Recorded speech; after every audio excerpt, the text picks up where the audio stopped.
नमस्कार, राधे राधे, हर हर महादेव। मैं आपका आचार्य देव। जब तकलीफ़ें आती हैं तो उपाय ढूंढ लेना चाहिए। बरसात आए उसके पहले अपने घर की छतों को ठीक कर लेना चाहिए। आपके लिए आने वाले समय में सूर्य देव स्वाति नक्षत्र में जाएंगे। हम बात कर रहे हैं वृश्चिक लगन और वृश्चिक राशि के जातकों के लिए। सूर्य देव स्वाति में हर वर्ष जाते हैं, तो इस वर्ष नया क्या है? नया ये है, हर वर्ष इसी टाइम शनि देव वक्री नहीं होते, गुरुदेव वक्री नहीं होते, मंगल देव नीच राशि में नहीं होते। एक जो मूढ़जन्य विद्वान लोग हैं वो ये प्रश्न जरूर खड़ा करते हैं कि ये नया क्या है, ये तो हर साल होता है। सच है, प्रतिदिन आप उठते हैं तो अगर आप ये सोचे कि हमने कल जो किया है वही आज करना है, तो नया जीवन में नहीं कर पाओगे।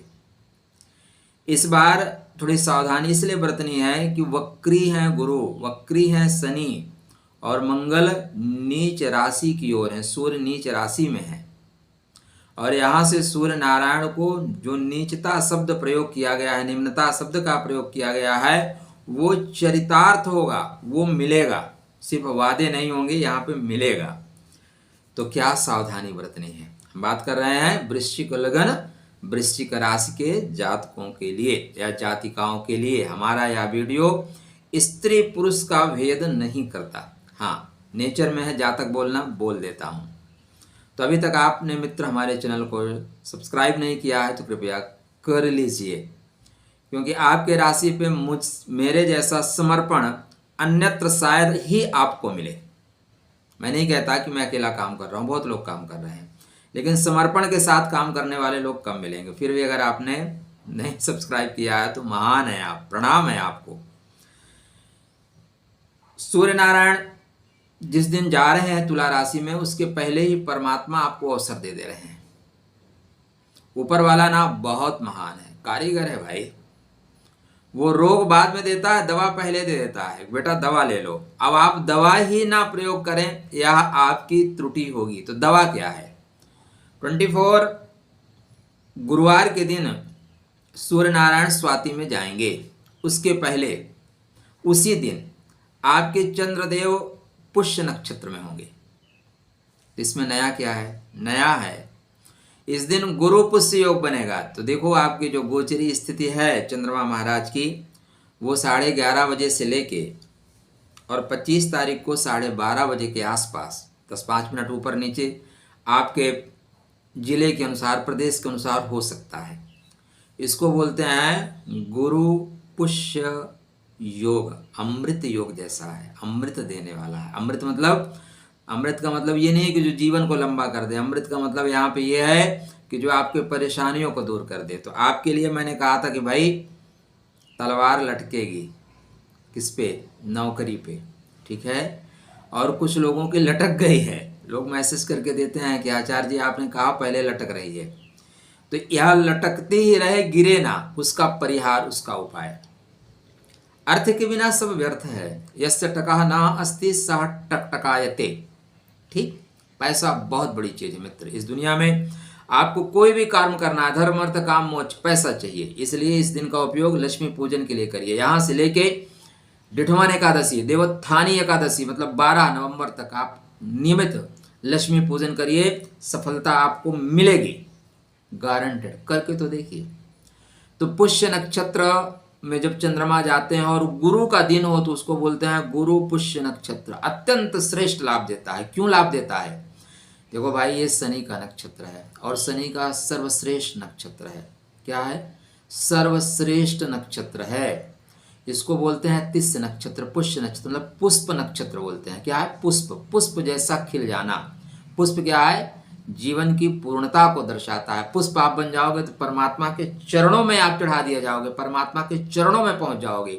जब तक पुष्प नहीं लगेंगे ऐसे बाग में धक्का खाते फिरोगे।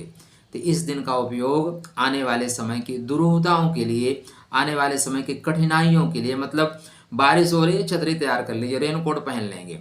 रोड पे निकल रहे हैं, जूते में जूता पहन लेंगे, कांटे लगेंगे तो जूते में लगेंगे। ये ध्यान देना है। तो करना क्या है? ठीक है, महत्वपूर्ण चीज। गुरु के दिन आ रहा है तो गुरु ब्रह्मा गुरु विष्णु गुरुदेवो महेश्वरा गुरु साक्षात परब्रह्म तस्मै श्री गुरुवे नमः। गुरु को प्रणाम करिएगा। पुष्य नक्षत्र इसलिए श्रेष्ठ है कि इसके ऊपर गुरु की गुरुता है, इसका जो देवत्व है वो गुरु के पास है। अतः इस दिन थोड़ा सी गुरु के मंत्रों का जाप करिएगा। मैं आपके पहले सूर्य का उपाय बता दूं, जिसके लिए पॉइंट है, नहीं बातें लंबी हो जाएंगी। तो सूर्य नारायण निम्न राशि में है, उसका प्रभाव दुष्प्रभाव ना पड़े उसके लिए इस दिन सूर्यदेव को विशेष अर्घ दीजिए। विशेष अर्घ, विशेष अर्घ में आपका पानी हो गया, उसमें चावल हो गया, रोली, किसी ने पूछा रोली क्या होता है, लाल चंदन को रोली बोलते हैं जो मार्केट में मिलता है, ठीक है। चावल हो गया, रोली हो गया, गुड़ हो गया, दूर्वा हो गया और लाल फूल हो गया। फूल अगर आपका कनेर का मिलता है, गुलाब का मिलता है, किस चीज़ का मिलता है, आप उसको उपयोग करिए। थोड़ा गुड़ जरूर डालिएगा, चीनी से दूर रहिएगा। चीनी की जो प्रक्रिया होती है ना, आजकल हमारा जो पूजा पाठ है ना, फलित क्यों नहीं हो रहा है, अपवित्र हो गया है मित्र।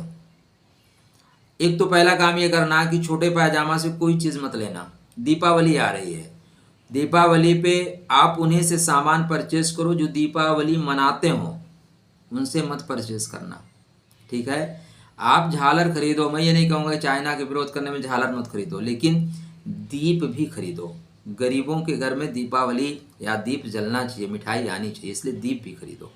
उनके यहाँ ही खरीदना जो थूकते नहीं हैं, जो और चीज छिड़कते नहीं हैं, जिनका एक ही उद्देश्य है आपके धर्म को भ्रष्ट करना, तो उनके यहाँ मत परचेस करना। हमारी व्यक्तिगत कोई दुश्मनी नहीं है, किंतु उनके आचरण से घृणा होती है, इसलिए मैं आपको बता रहा हूं कि आपकी पूजा पद्धति में पवित्रता आवश्यक है, ठीक।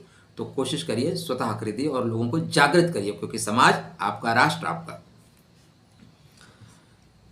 सूर्य नारायण को विशेष अर्घ देना, एक दीपक जलाना, लगभग 45 मिनट, 35 से 42 मिनट तो जलने चाहिए।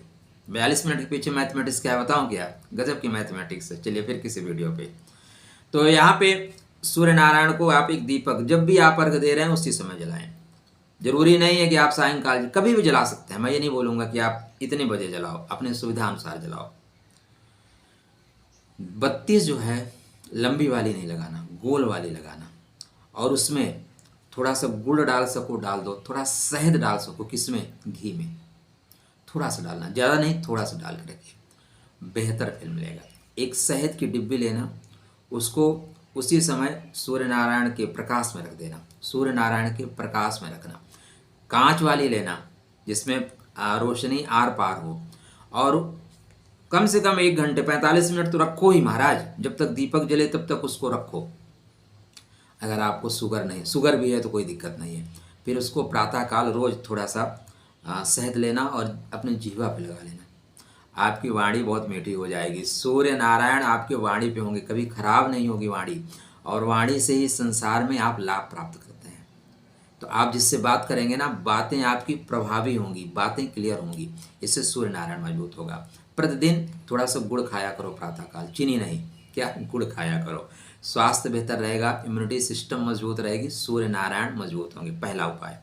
दूसरा उपाय मित्र, मैंने पहले लाइन में, मैं इस चीज़ को बहुत मानता हूँ, हो सकता है आप मेरे बातों से सहमत ना हो, ठीक है, हम सब एक की बातों से क्यों सहमत हों, परमात्मा ने आपको।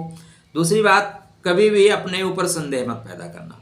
आप जैसा व्यक्ति इस दुनिया में नहीं है, आप जैसा व्यक्ति परमात्मा दोबारा बना ही नहीं पाया, आप ये कह लीजिए। आप देख लीजिए, करोड़ों करोड़ों की आबादी है मित्र, आप जैसा दूसरा व्यक्ति आपको नहीं मिलेगा, सिर्फ मिलेगा तो आईने में मिलेगा, ठीक है, जब आप खड़े होंगे। इसलिए अपने ऊपर, अपने आप का सम्मान करना शुरू करो। आत्मसम्मान से बड़ी चीज दुनिया में कोई नहीं है। जब आप खुद का रिस्पेक्ट करोगे तो दुनिया आपका रिस्पेक्ट करेगी। खुद को मरा हुआ, सड़ा हुआ, गला हुआ, दुखी आत्मा पाओगे तो दुनिया तो बनी ही है मित्र। आप अपने आप को जलता हुआ अंगारा बना लो।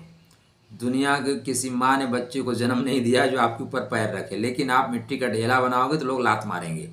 इसलिए पहला काम, खुद का सम्मान करो और ये मानो कि परमात्मा ने आपको विशेष बनाया है। आप जैसा दूसरा व्यक्ति इस पूरे पृथ्वी लोक पे तो नहीं है। वैसे हमारे 7 प्रारूप चल रहे हैं इस ब्रह्मांड में, वहाँ पे मिलेंगे, लेकिन यहाँ पे तो फिलहाल नहीं है। इसलिए अपने ऊपर गर्व महसूस करो, परमात्मा ने सब कुछ आपको दिया है। हाँ, चंद चीजों के पीछे हम भाग रहे हैं जिसको बोलते हैं अर्थ, क्योंकि अर्थ के बिना सब है व्यर्थ। क्या करें अर्थार्जन के लिए? लक्ष्मी पूजन एक वह अवसर है जहाँ पे हम एक वृक्ष लगाते हैं और वृक्ष बाद में पुष्पित पल्लवित होता है। तो ये जो पुष्य नक्षत्र है 24 को और 25 को, लेकिन 24 को गुरु पुष्य है और शुक्रवार को फिर शुक्र के साथ पुष्य आ जाएगा, वो भी लक्ष्मी देने वाला है। तो लक्ष्मी आराधना इसी दिन करें। महालक्ष्मी च विद्महे विष्णुपत्नीं च धीमहि तन्नो लक्ष्मी प्रचोदयात्। श्री सूक्त का पाठ करिए, कनकधारा स्त्रोत का पाठ करिए। नहीं कर सकते सुनिए, कुछ ना कुछ तो करिए भाई, दौड़िए। नहीं दौड़ सकते तो तेज गति से चलिए, नहीं तेज चलते सकते धीरे धीरे चलिए, चलिए तो नहीं चल सकते उठिए, थोड़ा सा उठ के चलिए, चलना तो पड़ेगा। इसी दिन से आपने, आशा नहीं पूर्ण विश्वास है कि आपने श्री यंत्र खरीद रखा होगा, क्योंकि पिछले 1 वर्ष से मैं श्री यंत्र की बात करता हूँ। तो श्री यंत्र पे आप जो है इस दिन गन्ने के रस से अभिषेक जरूर करिए। और मैं चाहूँगा कि यहाँ से लेके डिठवन एकादशी, देवोत्थानी एकादशी, मतलब 12 तारीख तक आप प्रतिदिन करें। यद्यप मैं नहीं कर पा रहा हूँ क्योंकि मैं भ्रमण पे निकल जा रहा हूँ। मैं इसी वीक में निकल जाऊंगा प्रयागराज में मेरा 4-5 दिन का प्रोग्राम है। आप लोगों के लिए अभिषेक मैं कराता हूं, जैसे आप सबको पता है, ठीक है। तो इस पे 27-28 को प्रोग्राम है। तो आप आस पास हैं तो अभिषेक में पहुँचें, और साथ में वहाँ पे रामचरितमानस का पाठ होगा, भंडारा होगा, वहाँ भी पहुँचें। सादर आमंत्रित हैं, निमंत्रित हैं। आपका आना हमारे लिए सौभाग्य का विषय होगा। बट अगर आप शारीरिक रूप से नहीं पहुंच रहे हैं तो मानसिक रूप से पहुंचिए। आजकल क्या होता है ना मित्र, ऑनलाइन सब कुछ होता है। तो ऑनलाइन आपको वहाँ पे, ऑनलाइन मतलब मन से पहुंचिए, निश्चित रूप से परमात्मा आपका कल्याण करेंगे। तो क्या करें, इस दिन आप श्री यंत्र पे अभिषेक अवश्य करें, कनकधारा स्त्रोत से या श्री सूक्तम से, यहाँ से लेके देवोत्थानी एकादशी तक करें। आपके पास कौड़ी है तो कौड़ी को भी इस दिन उपयोग में लाए। रिचार्ज करें, क्या करें, रिचार्ज। मोबाइल का रिचार्ज खत्म हो गया तो 90 दिन का, 84 दिन का कर लेते हैं, बस रिचार्ज करने जैसा है। यहाँ से लगातार पूजन करें। एक दिन में आप पूजन करोगे और सोचोगे लक्ष्मी कृपा प्राप्त हो जाए, किस भ्रम में हो आप महाराज? भ्रम में मत रहिए। एक दिन में करने से कुछ नहीं होता। फावड़ा लो, एक दिन गड्ढा खोदो, पानी निकल आएगा क्या? थोड़ा तो प्रैक्टिकल बनिए, थोड़ा तो चीज़ों को समझिए। आप जाओगे 31 तारीख को, अच्छा दीपावली 31 को ही मनाना है, भ्रम में मत रहना, क्योंकि सारे अनुष्ठान का जो शुभ फल मिलेगा, ऐसा नहीं है कि आप एक को करोगे तो नहीं मिलेगा। इसी दिन अमावस्या तिथि है, सायंकाल से लेकर दूसरे दिन सायंकाल तक। तो आपको कोई तंत्र मंत्र यंत्र, जितनी भी चीजें सिद्ध करनी है, शुद्ध करना है, वो सब इसी दिन करिए, लाभ होगा। कौड़ी रख लीजिएगा, गोमती चक्र आपने रख रखा, गोमती चक्र रख लीजिएगा। दक्षिणावर्ती शंख रखा, दक्षिणावर्ती शंख रख लीजिएगा। एक अच्छी नारियल आपने रख रखा है, तो सारी चीज़ों को थोड़ा सा जागृत कर लेना, धूप दीप दिखाना, उस चीज़ों से संबंधित मंत्रों को जाप कर लेना, जागृत हो जाएंगे, एनर्जी क्रिएट होना शुरू हो जाएंगे और लक्ष्मी जी को बुलाएंगे, माते पधारो, माते पधारो, माते पधारो। क्या है कि अगर आप किसी एक व्यक्ति को बुलावा भेजो कि भैया उनको आवश्यकता है, आप जाओ, अगला आदमी इग्नोर करेगा। लेकिन अगर 5-6 लोग क्रमशः जाएं, भैया जाओ, वो आपको बुला रहे हैं, भैया जाओ, तो अगले व्यक्ति को आना ही पड़ेगा। श्री सूक्त का पाठ किया, श्री यंत्र पे बुलावा जाएगा, मैसेज जाएगा। आपने गोमती चक्र पे किया, मैसेज जाएगा। आपने एक अच्छी नारियल पे किया, मैसेज माता रानी को जाएगा, बुला रहा है तुम्हारा भक्त, भाई जाओ, ठीक है। गोमती चक्र पे किया, माता रानी को बुलावा आएगा।